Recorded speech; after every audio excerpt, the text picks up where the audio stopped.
Hello, my name is Carl Surrey and this is a video tutorial for the Facebook group Fans of Serif Software.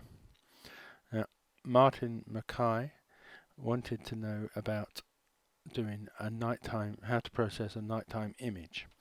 Now, I freely admit that I have not done too many nighttime images and my knowledge is probably not as good as it should be. That said, I will have a go.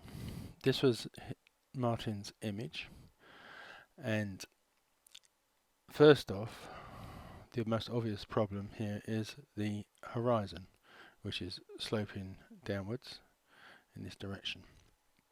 Martin, who is new to PhotoPlus, wanted to know about how to straighten it. Now, up here on the left on the Tools toolbar, one of the options here is the Crop tool. And next to the crop tool icon there's a little downward arrow. If you click on that, you can see that there's the crop tool and the straighten tool. So if you click on the straighten tool, you get this I don't know, a weird looking V icon, and you can start from the right and go left or go left to right. And you just need to pick a point on the horizon. Just click and hold, drag to the other side to the point on the horizon on that side, let go of the button, and the program will automatically straighten the image for you. It is as simple as that, and if it doesn't work and you maybe go too far one way or the other, you can just click on the undo tool and have another go. So it's a fairly easy tool to use. Invariably you don't use it that often, so I normally keep mine on the crop tool and then use the straighten tool as and when I need it. Right, moving on to processing this image. Now, Eric Rush also had a go at doing this, and although Eric's version is very good, for my own personal taste, I thought it was a bit bright. Now this is the whole thing with processing images. It's all down to your personal taste. So I can only process this how I would do it if I had taken this picture. Because as it's a nighttime shot, I would want it to look darker. So the first thing that I did was use the curves tool. And I put a handle at where these two lines intersect, and I also put a handle at where these top two lines intersect. So this side would be altering the shadows and this side would be altering the highlights. So what I did was to click on this handle, because the cursor turns into this multi-directional arrow icon. Just click, hold, and I dragged it down, and as you can see it is making it darker. And then I'll go to the top one, again click and hold. This time I moved it up just to make the highlights a bit brighter. And then when I got to that, I put one in the middle, and then I just dragged that down again a little bit. So the overall image is much darker, and that's nearer to how I wanted to go.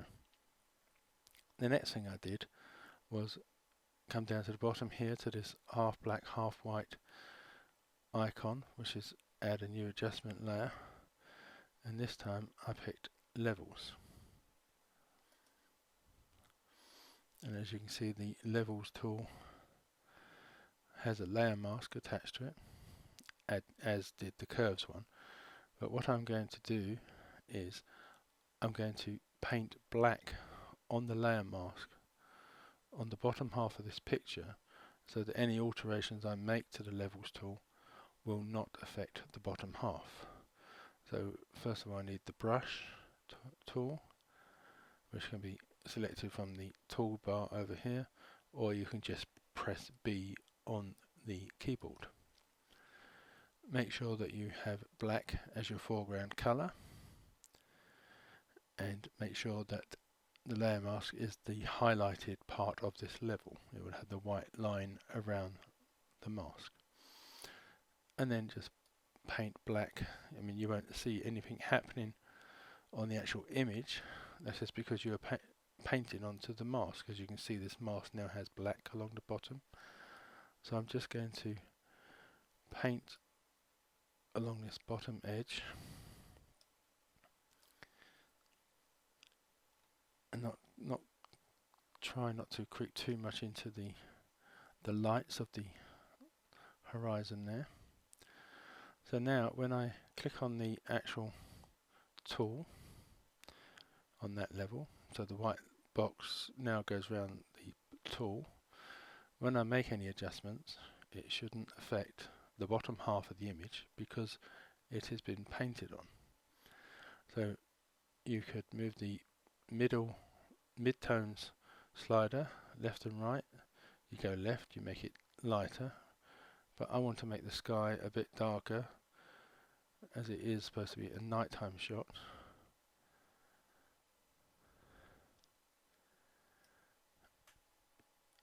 Yes, I quite like that one. So I've still got enough light in the foreground because I haven't darkened that with this levels layer,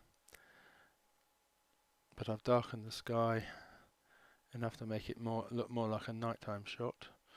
I mean, I could even go just a tad further maybe. Yes, that's quite more to my liking.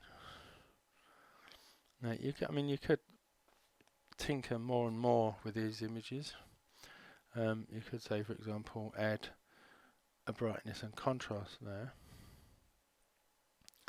Again, you could alter in the brightness to the left will make the whole image darker, to the right will make the whole image lighter. A lot of it depends on your own personal taste. I'm just going to go this because this obviously is affecting the whole image, not just the top or the bottom. So I'm going to just lower it slightly and maybe lower the contrast a little bit.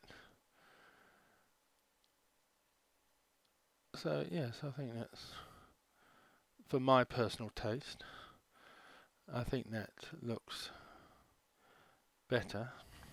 If I hold down the Alt key and click on this hide and show button next to the background layer, it will turn off all the other layers above, so you can see how it started out and how it looks now. You might prefer the lighter version. I prefer the darker version. The beauty of these sort of tools is that you can go back to, say for example, the curves tool. Just click on the tool itself, it will come back up here, and you could make more alterations if you wanted.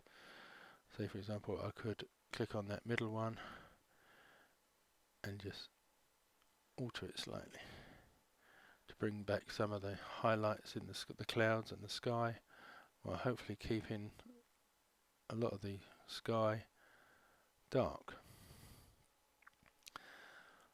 So I will leave it at that, and I hope Martin likes what I've done to it. Now the only thing I would say is that if I zoom in down the bottom here, you have all these bright light reflections. Now you may like those, or you might find them distracting. I mean, some people would take them out and some people would leave them in. So I would just do a very quick look at removing a couple of them so you can see how it was done. So first of all, what I need to do is to flatten this image. We can do it in two ways. You can flatten all the layers by go layers, merge all. Or the other way is to go to layers and select all layers. So all these layers are now selected. You can go to the edit menu, click on copy merged, and then go back to the edit menu and paste as a new layer. So now all those layers are now merged into one brand new layer, and so you can now just work on that. Now I will zoom in again. I'm only going to do a couple just so you can get the idea. Now what you need to use is the clone tool, which again is over here in the toolbar on the left. Just click on that, and up here you have that. You can change the opacity, the brush size, and other options. Well, first of all, I will change the brush size because it's quite small at the moment. 38 might be a bit big. Let's go down to 18, 19. Yeah, that's okay because it's about the size of the lights that the dots I want to take out.